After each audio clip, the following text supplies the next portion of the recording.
दुनिया में हर लिहाज से अगर औरतों की आज़ादी की बात की जाए तो बहुत से ऐसे ममालिक हैं जहां औरतों को अपनी मर्जी के मुताबिक जिंदगी गुजारने की इजाज़त है, जबकि कुछ ममालिक ऐसे भी हैं जिनमें औरतों के लिए बहुत सख्त कानून हैं। आज की इस वीडियो में हम आपको बताएंगे सऊदीया अरब की औरतों के बारे में नाकाबिले यकीन और बहुत ही ज्यादा हैरान कुन हकाइक। लेकिन उससे पहले आप दोस्तों से गुजारिश है कि चैनल को सब्सक्राइब करते हुए साथ मौजूद घंटी नुमा निशान पर दबाकर आल पर भी सेलेक्ट कर लें। दोस्तों, सऊदीया अरब में औरतों के हुकूक बहुत महदूद हैं। सऊदीया अरब में औरतों को गैर मर्द से बात करना भी मना है। सऊदी औरतों को अपने माँ बाप और बहन भाई के अलावा किसी से बात करने की इजाजत नहीं। सऊदी खवातीन को अपने सरपरस्त की इजाजत के बगैर नौकरी करने की इजाजत भी नहीं और ना ही वो अपने घर वालों की इजाजत के बगैर कहीं जा सकती हैं। अगर कोई अरब खातून किसी वजह से मुल्क से बाहर जाना चाहती हैं तो उनका वीजा भी महरम की इजाजत के बगैर नहीं बनता। यहाँ तक कि सऊदीया अरब में औरतों को बगैर पर्दा बाहर निकलने की भी इजाजत नहीं और ना ही वो अकेली बाहर जा सकती हैं। सऊदी खवातीन को सिर्फ मखसूस जगह अकेले जाने की इजाजत है, जैसे शॉपिंग सेंटर वगैरह। इसके अलावा रोड या रास्ते पर चलते वक्त साथ किसी रिश्तेदार का होना लाजमी है। दोस्तों, सऊदी खवातीन पर तालीम की कोई पाबंदी नहीं,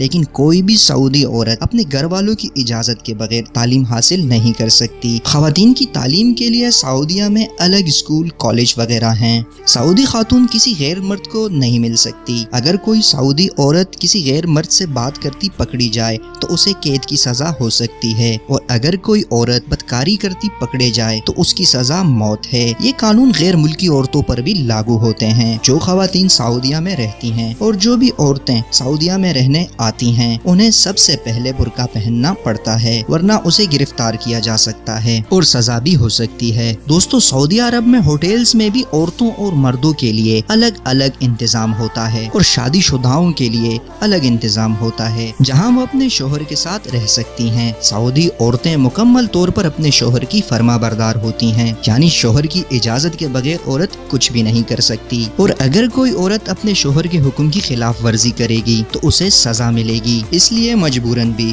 खवातीन अपने शोहर की फरमाबरदार बनकर रहती हैं। सऊदी हुकूमत शादी के बाद औरत के तमाम हक उसके शोहर को दे देती है। दोस्तों, हमारी आज की वीडियो बस यहीं तक थी। उम्मीद करता हूँ आपको पसंद आई होगी। अपनी कीमती राय का इजहार कमेंट सेक्शन में लाजमी कीजिएगा, और जो दोस्त मेरे चैनल पर नए आए हैं उनसे गुजारिश है कि चैनल को सब्सक्राइब करते हुए साथ मौजूद घंटी का निशान दबाकर आल पर भी सेलेक्ट कर लें ताकि आने वाली हर वीडियो का नोटिफिकेशन आपको मिलता रहे। मिलते हैं नेक्स्ट वीडियो में, तब तक के लिए अल्लाह हाफिज।